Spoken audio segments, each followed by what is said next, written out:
bulwagang pambalitaan ng 91.1 FM Galaxy Radio mula Lunes hanggang Biyernes simula alas 7 ng umaga. Tampok ang mga issue at pinakasariwang balita para sa lahat ng Pilipino sa buong mundo. Ito ang programang Unang Sigaw sa Magandang Umaga na inyo rin mapapanood gamit ang 91.1 FM Galaxy Radio Facebook Live at twitch.tv/JLX Radio. Kasama si Gil Corpus, Renzo Bautista, Kuya Yauling at Pinunong Abo. Ako si Welmer Miranda Estrada. Kami ay naglilingkod ng tapat at may karangalan.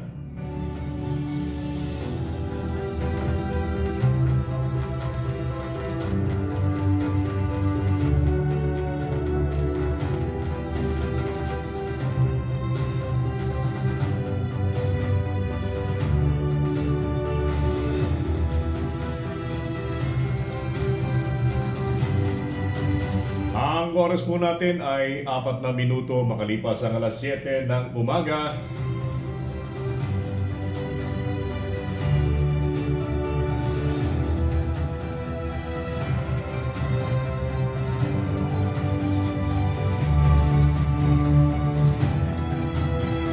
Sa mga Pilipino sa buong mundo, tayo po ay muling magsama-sama dito sa ating palatuntunan, ang Unang Sigaw sa Magandang Umaga. Dito lamang yan sa 91.1 FM Galaxy Radio. Sabayan po ninyong napapanood ang palatuntunan ito sa saan mang sulok ng ating daigdig sa pamamagitan po ng mga Facebook live presentation po natin, ang 91.1 FM Galaxy Radio at ganoon din sa Welmer Miranda Estrada Facebook page. Kaya patuloy po namin kayong hinihikayat na mag-follow, mag-likes at mag-share. Lalong-lalo na yung pag-share mga kaibigan para mas lalong dumaloy pa itong biyayang hatid ng programang Unang Sigaw sa lahat ng mga Pilipino sa buong mundo. Tayo din ay napapanood ng live sa ating twitch.tv/JLX Radio at ganoon din mamaya sa ating YouTube channel. Ngayon po ay araw po ng Biyernes. Ito po yung unang araw sa buwan ng Marso. Opo, ganyan na kabilis ang panahon. March 1, 2024, mga kaibigan.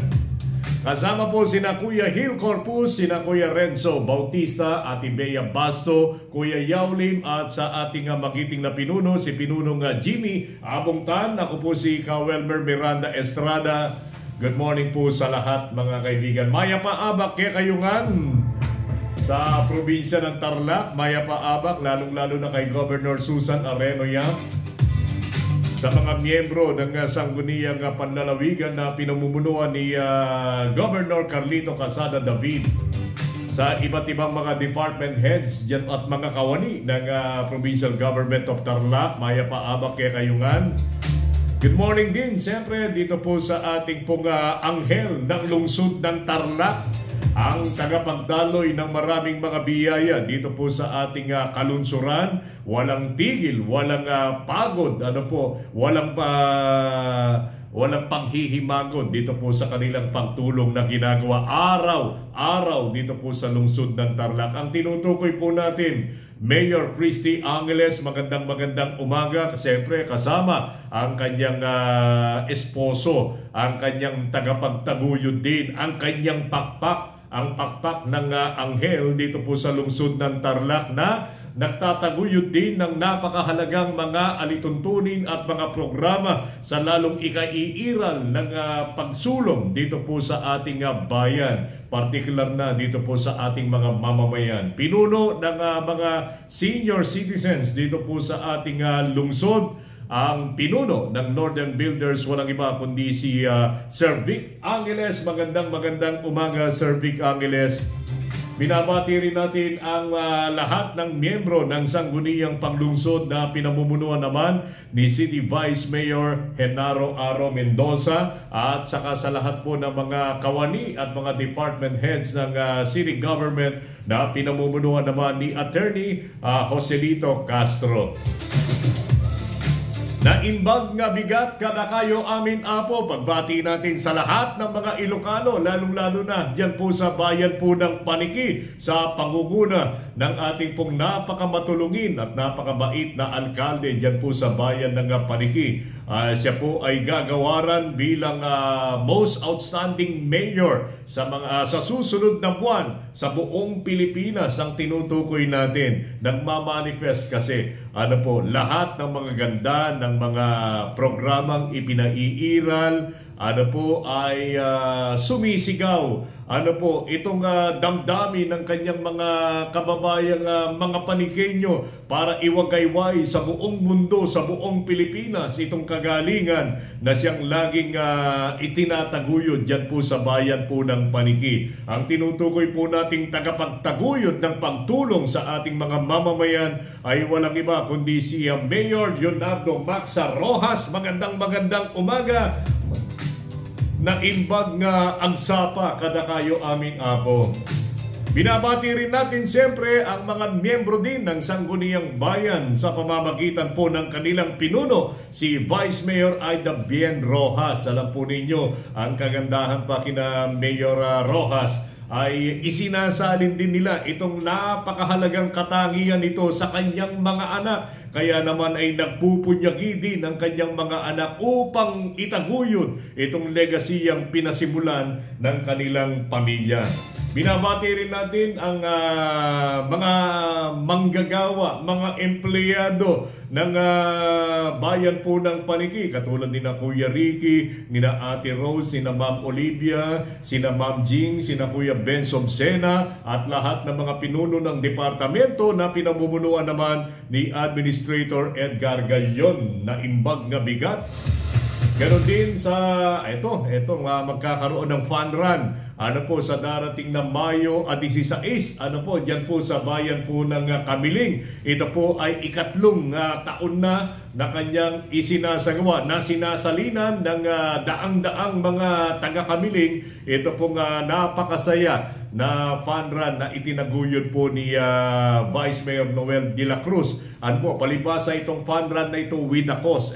May patutunguhan ito, mga kaibigan. Merong napakahalagang mission ito. Kaya naman parang magnet ito sinasalinan ng maraming mga kababayan po natin dyan po sa bayan ng Paniki. Kaya congratulations po dito po sa pagtataguyod po ninyo ng napakagandang proyekto. Ang tinutukoy natin ang Vice Mayor ng bayan po ng Kamiling, si Sir Noel de la Cruz. Magandang umaga. Siyempre ang pinuno ng Kamiling, si Mayor Agustin. Magandang umaga po sa inyo.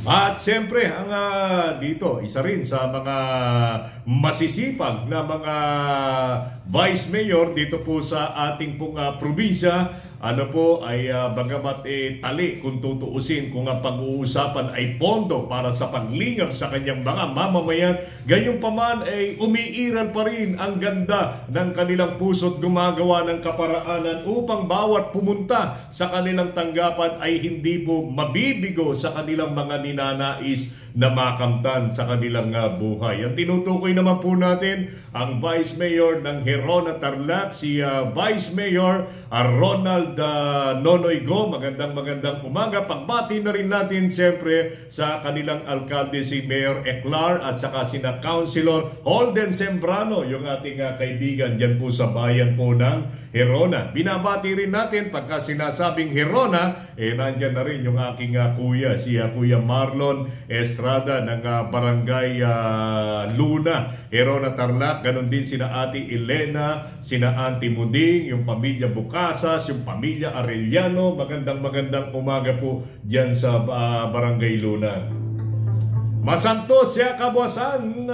Ipagbati rin natin sa lahat ng mga Pangasinense dito po sa Tarlac at maging siyempre sa ating karatig probinsya, ang bayan po ng Pangasinan. Ganon din ang aming pagbati dyan po sa aming pong barangay. Barangay Baybay. Bagamat ito ay La Union, pero yung kanilang ginagamit na salita araw-araw ay Pangasinan. Kaya ang pagbati natin, masantos siya kabuasan dyan po sa Damian family, Bukasa sa family din, Serrano family. Good morning po sa inyo. At dito rin sa Tarlac, ay meron din tayong binabati ng ganyang pananalita na masanto siya kabuasan. Ito po yung pinakamoderno, pinakamaganda na pagamutan dito po sa Central at Northern Luzon. Ito po yung Tarlac Medical Center na pinamumunuan ni Dr. Benedicto Benin. Magandang umaga po sa ating lahat. Ito, buwan ng Marso, mga kaibigan, buwan ng Marso. Ito na po yung pagpapairal nito pong mga programa ng New World Diagnostic Incorporated Clinic dito po sa ating bayan, na kung saan ay lahat ng kababaihan ay libre pong magpakonsulta yung breast scan, para sa gayon ay maiwasan ito pong mga lumalaganap na sakit na breast cancer. Ito po ay libre na idudulot po sa inyo ng New World Diagnostic. Kaya lahat ng kababaihan ay welcome po kayong pumunta. Actually, hindi lamang sa Tarlac yata. Ito po ay sa lahat ng mga sangay ng New World Diagnostic sa buong Pilipinas. 16 yata na sangay po ito. So, ito po yung kanilang sama-sama na kanilang promo o programa para po sa kababaihang mga Pilipino. And nagpapatuloy pa rin ito pong kanilang pagbibigay ng mga diskwento sa lahat ng mga serbisyong ipinaiiral dyan po sa New World Diagnostic Incorporated. So, magandang morning! Dami nating binati. March 1 kasi, mga kaibigan. March 1, ang daming, March 1. Ito na yung pagsisimula ng Fire Prevention Month, di ba?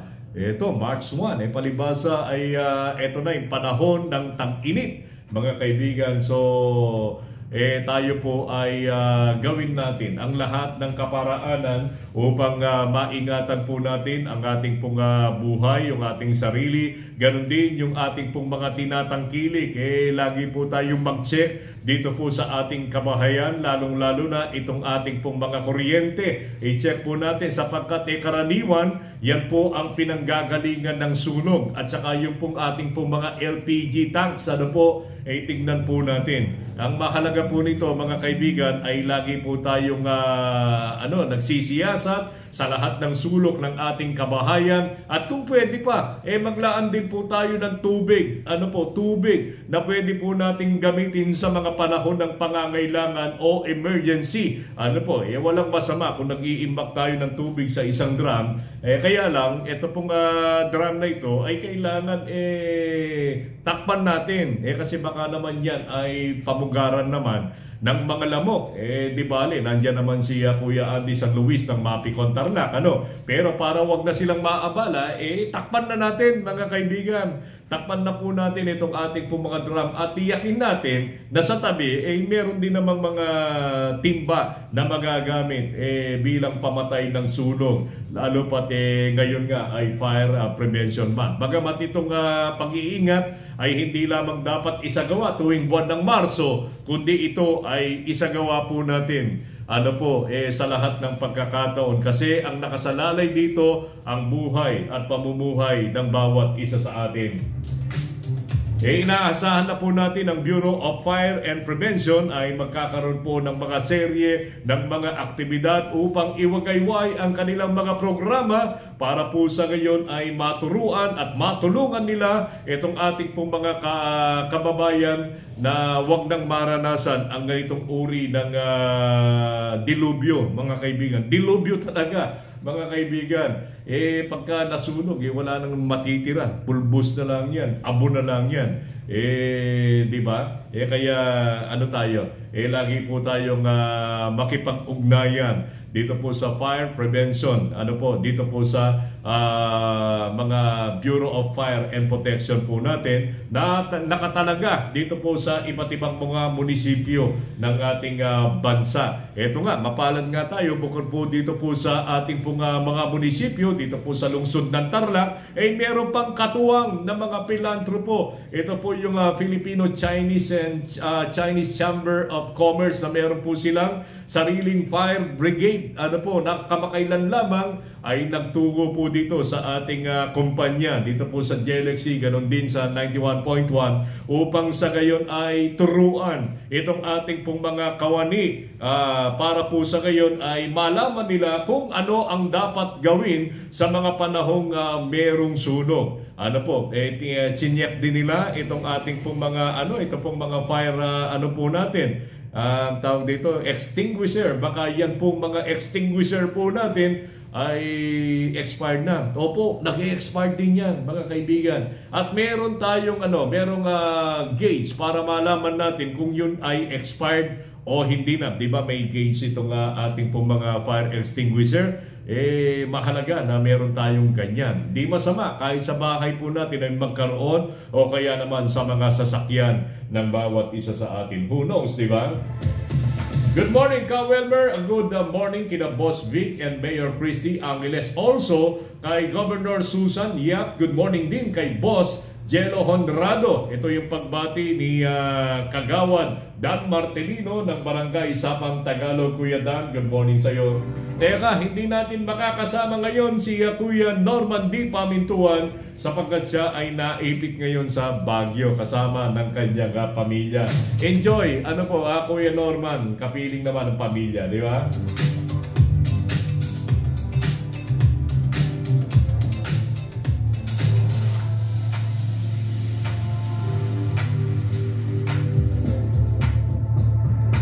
Hinihintay pa namin si Ma'am Jenny. Nandiyan na ba si Ma'am Jenny?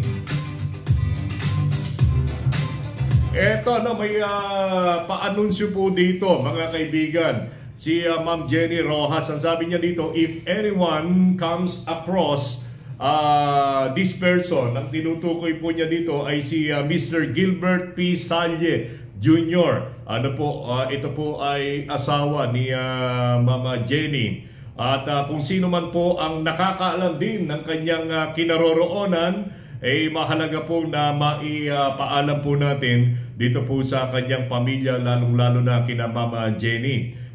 Pwede po natin silang kontakin, dito po sa telepono bilang 0927-0888-055. Ganon din sa 0999-9944 412. Yan po yung mga telepono bilang na pwede po nating i-text sakaling merong nakakakilala kay Kuya Gilbert P. Salye Jr. o kung saan man siya naroroon, mga kaibigan. Napaka-importante po ito, mga kaibigan. Sana matulungan po natin itong kanilang pamilya na matagal nang naghahanap dito po sa kanilang padre de pamilya.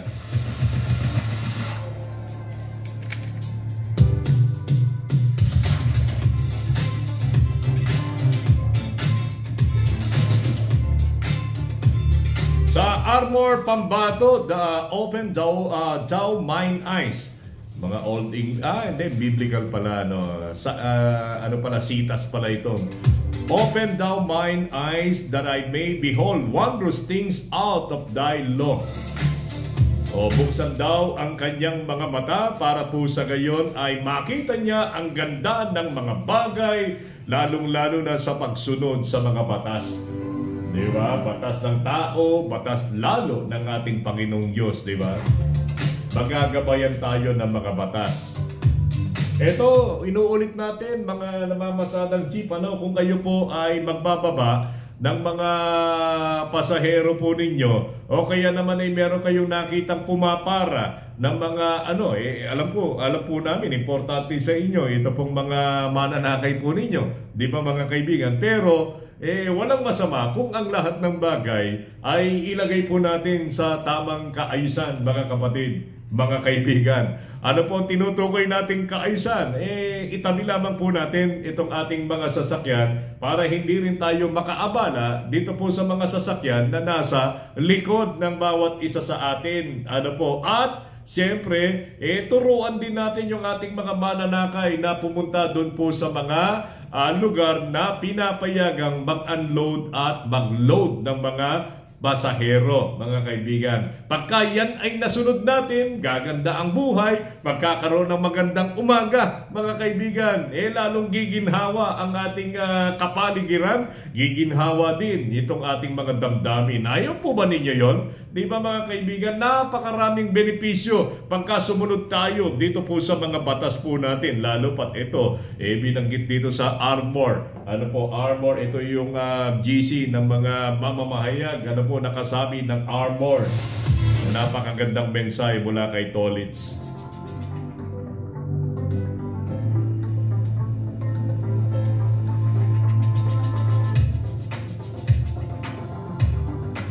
Oo, wala si wala si Kuya Norman nagtatanong kung meron daw tayong mga pa-GCash ngayong araw na ito. Ang may karapatan lang kasing magbigay ng GCash si George Tregan ng probinsya ng Tarlac, mga kaibigan. At siyempre, binabanggit na rin natin si George.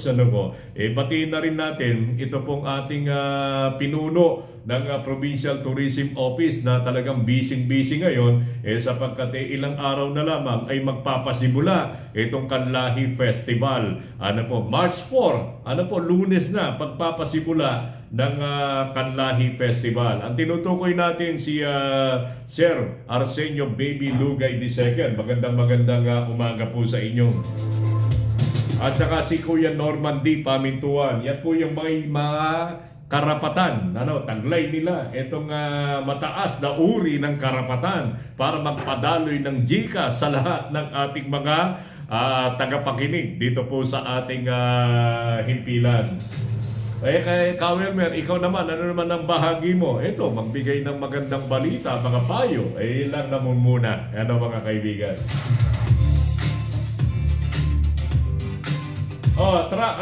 Brownout bukas na yon, di ba? Magmula alas 6 hanggang alas 7 ng gabi. Biyaya o luge? Pakinabang o luge? Parehas. Luge kasi siyempre panahon ng Marso mainit na. Bagamat ngayon medyo malamig pa, makulimlim ang panahon. Pero yung maghapon na walang kuryente, talagang mababanas ka, di ba mga kaibigan? Kaya luge.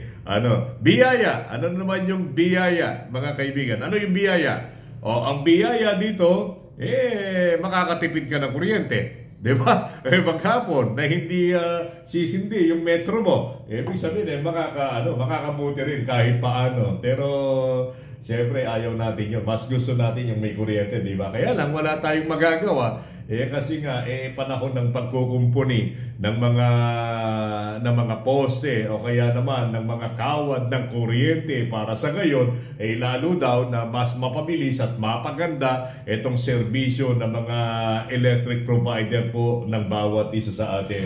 May tumugon.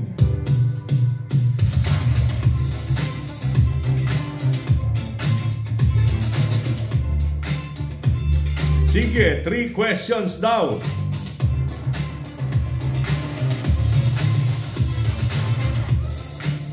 Para buo na 1K utang ko sa iyo.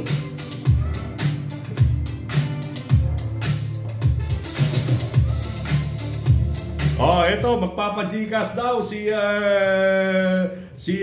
George Tregan. Ikaw na magbigay muna ng tanong, Sir George. Tanong mo, magtanong ka na may kinalaman sa Kanlahi, siyempre. Kasi yung Kanlahi, mga kaibigan, ito ay isang tourism activities ng ating probinsya. Alam po ba ninyo yung Kanlahi Festival, mga kaibigan? Ito po ay hindi lamang sikat dito po sa probinsya ng Tarlac, mga kaibigan. Ito po ay namamayagpag na, kilala na. Dito po sa bansang Pilipinas. Sa katunayan, ang manifestasyon po niyan ay nagkaroon na po sila ng iba't ibang uri ng awards, dito po sa national level at ganoon din dito po sa ating regional level. Kaya kilalang kilala na itong Kanlahi Festival. Ang Kanlahi Festival, mga kaibigan, ang ibig sabihin niyan ay kanlungan ng lahi na kung saan ay itinataguyod ang mayayamang sining at kultura na likas sa mga mamamayang Tarlakeño. Kaya naman patuloy itong iwinawagayway ni Governor Susan Arenoy at katuwang itong ating pong Provincial Tourism Office na pinamumunuan nga ni Sir Davy Lugay. Ayan At hindi lamang sa Pilipinas, sumisikat ito. Alam naman natin, ano po yung mga sikat na festival dito po sa ating bansa. Nandiyan yung, malapit na, tapos na yata Panagbenga, di ba? Panagbenga, diyan po sa Baguio City. Nandiyan yung Ati-Atihan, nandiyan yung iba't iba pa. Ito malapit na, diyan po sa Marinduque. Ano yung sikat yan? Di ba yung Senaculo? Diba? Sikat yan, dinadayo yan. Kahit lipat dagat yan, dinadayo ng maraming mga kababayan po natin yan. Kasi nga, sikat na sikat itong kanilang itong kanilang festival. Ganyan din ang nararanasan ngayon ng probinsya ng Tarlac sapagkat umaalingaw-ngaw na rin sa 4 na sulok ng ating bansa itong Kanlahi Festival. Napaka-importante kasi dito, mga kaibigan, yung ating pong isinasakatuparan ang mga mahahalagang kultura na napasimulan dito po sa bayan po ng mga Tarlakeño, mga kaibigan. Kaya abangan natin itong tanong ni Sir Davy Lugay na mananalo daw ng 300 pesos na worth of GCash, mga kaibigan. Diretso na yan tingnan po ninyo, may sumalo kay Kuya Norman D. Pamintuan. Nandiyan si George Stregan. First come, first serve. Po. Ito, first come, first serve. Po, yung una daw makakasagot. Dito po sa katanungang ito ay siya ang mananalo ng 300 pesos na worth of GCash. Rekta na sa GCash po ninyo, mga kaibigan. First question, mga taga-Paniki.